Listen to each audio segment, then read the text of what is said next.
Hey y'all, it's Shayna. So, when you are not grounded in your identity, that makes emotional regulation a lot harder oftentimes.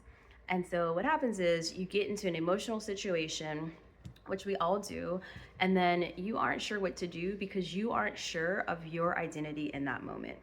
And one way to combat that is to allow your identity to be grounded in truths that you can remind yourself of. So that in the moment, in the situation, when you are in the heat of things, you don't have questions about your identity.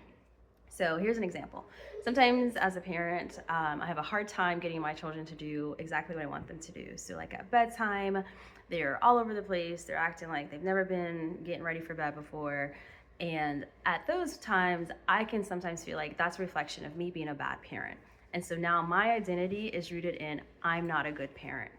And once I feel that, then it's really hard for me to regulate myself and to think clearly to navigate that situation. But in those moments when I can remember, my identity is not tied up in being a parent, but instead, my identity is tied up in who I am.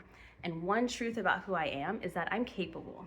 I'm capable of doing hard things. I'm capable of figuring out situations. I'm capable of navigating life. And when I can remember that truth, then I can slow down and come up with a solution, just like I've done for tons of other things in my life. So come up with the truths that really speak to you. Maybe your truth is also, I am capable. Or maybe your truth is, I am human. Or maybe your truth is, I am valuable.